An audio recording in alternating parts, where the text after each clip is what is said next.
एक बार की बात है, एक बहुत बड़ी आर्ट गैलरी ने कॉन्टेस्ट डिक्लेयर किया। उसमें उन्होंने अनाउंस किया कि जो भी पेंटर पीस को डिपिक्ट करने वाली वर्ल्ड की सबसे अच्छी पेंटिंग बनाएगा, उसको $10 मिलियन का इनाम मिलेगा। ये बात पूरी दुनिया में फैल गई और पूरी दुनिया से हजारों पेंटर्स ने अपनी अपनी पेंटिंग भेजी उस कॉन्टेस्ट में पार्टिसिपेट करने के लिए।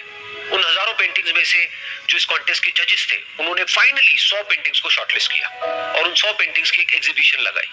उस एग्जीबिशन में इन सारे पेंटर्स को तो इनवाइट किया ही किया, साथ ही साथ मीडिया वाले भी बैठे हुए थे और मीडिया वालों के साथ हजारों लोगों की भीड़ भी जमा थी। क्योंकि प्राइज अमाउंट इतना बड़ा था तो सबका इंटरेस्ट था ये जानने में कि कौन जीतेगा, कि वो पेंटिंग कैसी होगी और कौन वो पेंटर होगा जिसको इतना बड़ा अमाउंट मिलेगा। फाइनली वो दिन आ ही गया। वहां पर सारी ही पेंटिंग्स देखने लायक थी और एक से बढ़कर एक थी। उसमें से कुछ पेंटिंग्स थी जहां पर सबसे ज्यादा भीड़ थी। जैसे एक पेंटिंग थी जहां पर एक बिल्कुल साफ पानी की नदी बह रही थी, जिसके पीछे कुछ पहाड़ थे, उसके ऊपर बर्फ जमी हुई थी और पीछे से सनराइज हो रहा था।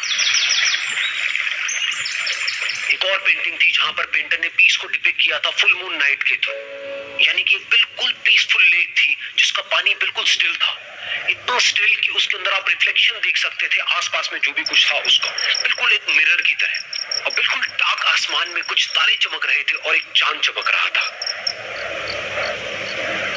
उसके अलावा एक पेंटिंग थी जिसमें बिल्कुल सफेद बादल थे, नीला आसमान था और बिल्कुल हरी हरी घास थी। यानी कि सारी ही पेंटिंग्स ऐसी जिसको देख करके ही मन शांत हो जाए। तो कॉन्टेस्ट बहुत ही टफ था क्योंकि सारी पेंटिंग्स एक से बढ़कर एक थी, तो जजेस के लिए शॉर्टलिस्ट करना कि कौन सी पेंटिंग बेस्ट है, that was very very difficult. लेकिन वो मोमेंट आ ही गया जब जजेस ने अपना माइंड मेकअप कर लिया और एक पेंटिंग को इन सारी पेंटिंग्स में से सिलेक्ट कर लिया और उस पेंटिंग को एक बड़े से कर्टेन के पीछे रख दिया। सामने वो सारे पेंटर्स बैठे हुए थे, मीडिया वाले थे और हजारों लोगों की भीड़ थी। सबकी क्यूरियोसिटी बढ़ती चली जा रही थी क्योंकि अमाउंट बहुत बड़ा था। लेकिन जैसे ही वो पर्दा हटा और सामने से सबने उस पेंटिंग को देखा तो सब हैरान रह गए। सब एक दूसरे की शक्ल देखने लगे। किसी को कुछ समझ नहीं आ रहा था कि एक्चुअल में हो क्या रहा है, क्योंकि वो पेंटिंग जो वहां पर दिख रही थी वो दूर दूर तक शांति को डिपिक्ट नहीं कर रही थी।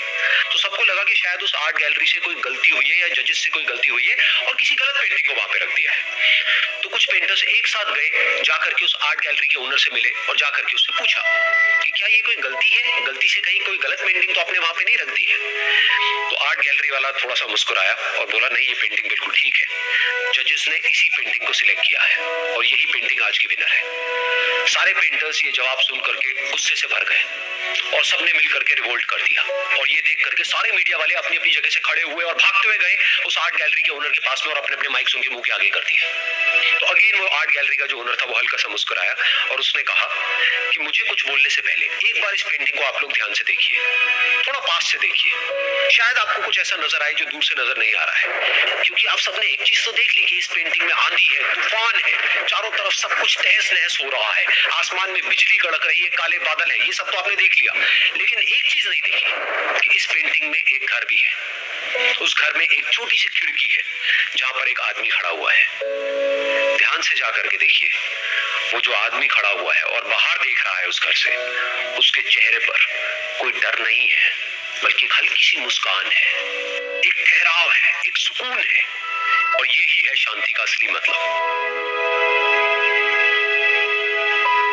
हमारे बाहर सब कुछ शांत है और फिर हम शांत हैं क्योंकि वो टेम्पररी है। असली शांति का मतलब ये है कि हमारे बाहर चाहे जो कुछ भी हो रहा हो, हम अंदर से पूरी तरह से शांत हैं, हमारा मन शांत है।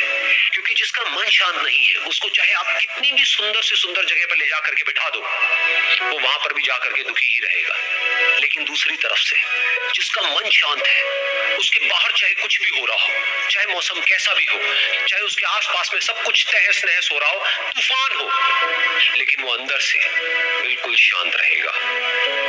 और यही है शांति का असली मतलब।